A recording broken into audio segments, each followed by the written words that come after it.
Big win for us.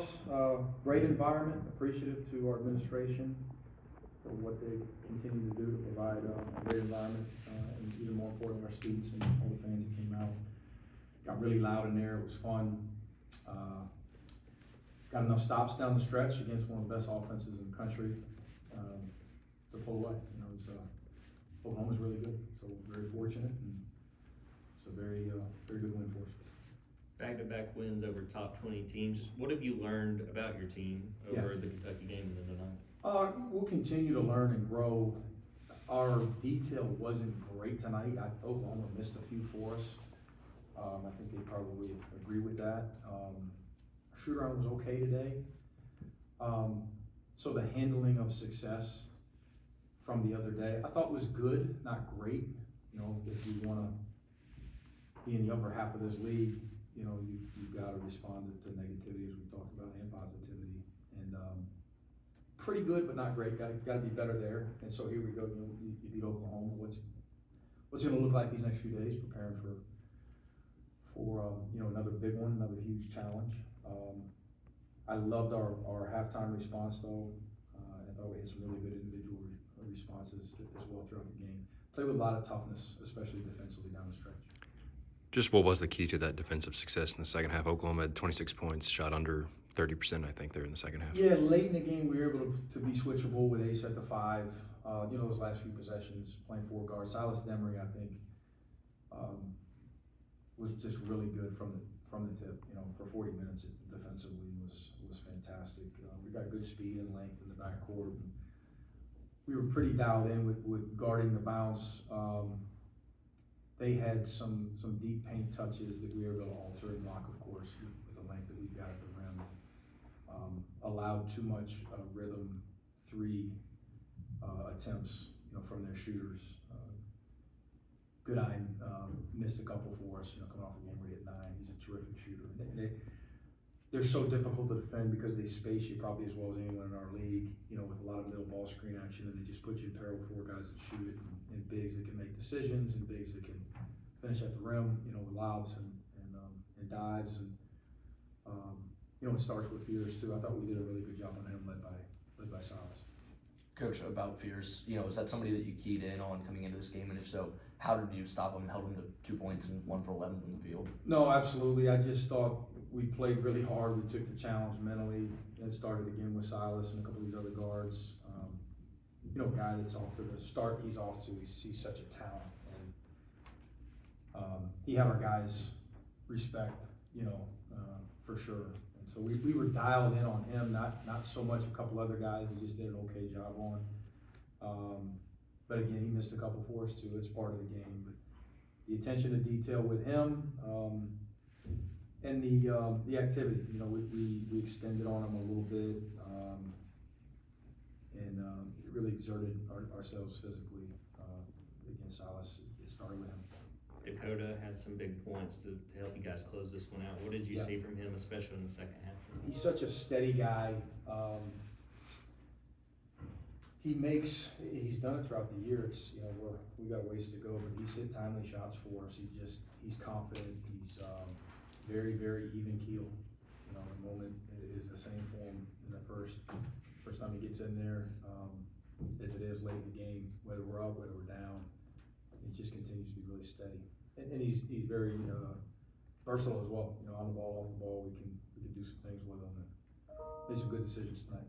Think about Dakota, Deshane, Justin, a lot of these guys that have played a lot of basketball coming off the bench. How helpful is it to have just kind of those veterans being able to plug them in late in those games? Oh, it's huge. You know, we're as we stack up to the rest of the league, we're still very young. We have those 2 graduate transfers, and then Deshane's, you know, he did a prep year. He played a ton as a freshman. Tyron was, I thought, very good tonight. Dakota was really good. Silas and Blue continued to grow. Deshane struggled a little bit, you know, he would tell you that, but he was as happy as anyone on our team when the final horn buzzed, excuse me. You know, good teammate and played really hard despite struggling a little bit offensively and had some turnover stuff, but played with a ton of intensity.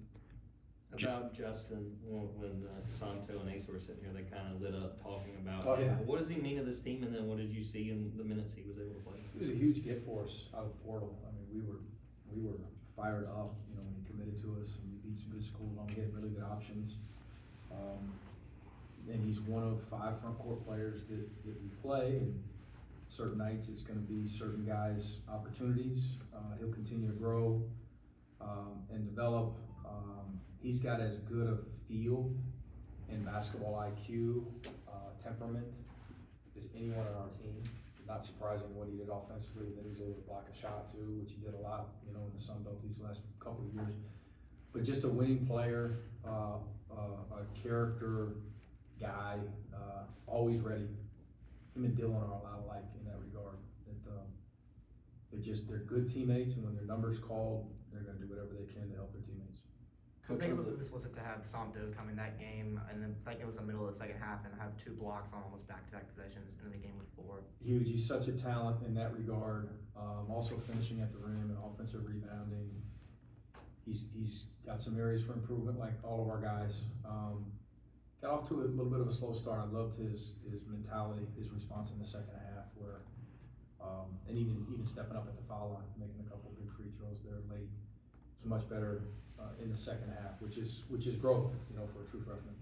Coach, are the shooting numbers concerning to you at all now through 3 SEC games, or do you feel like they're good looks that'll eventually fall?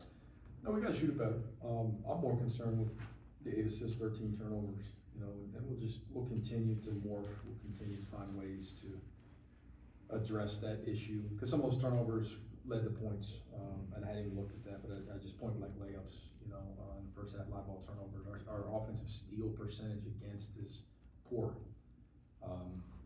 That said, the positive is if you can drastically change that, you know, we could be significantly better offensively.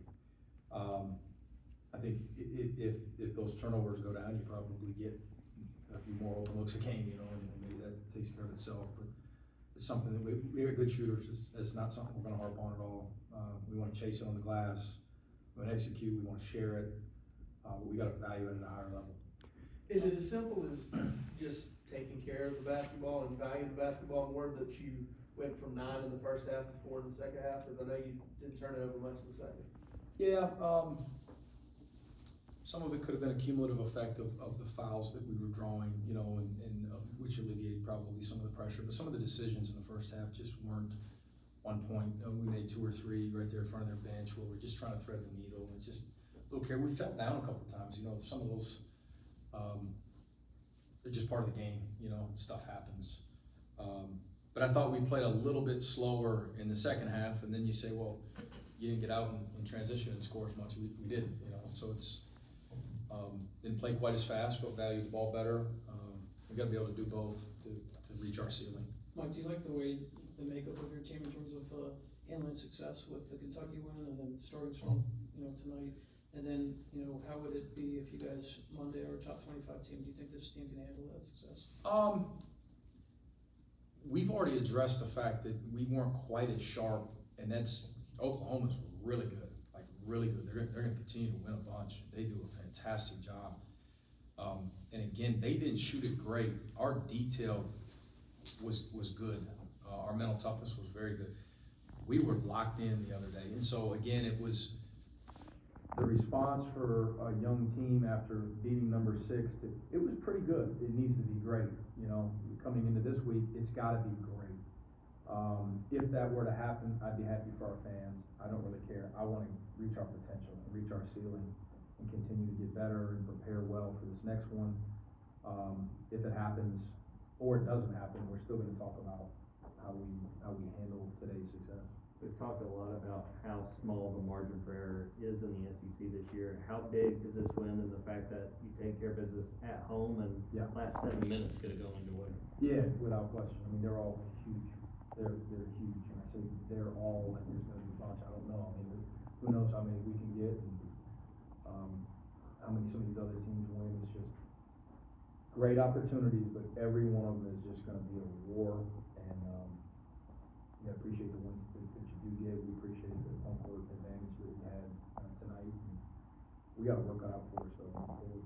Coach, you talked about his defensive impact, and he didn't shoot the ball well tonight, but Silas Demery, what can you say about his ability to command the offense? He was terrific. He was, to me, the best player on the floor tonight.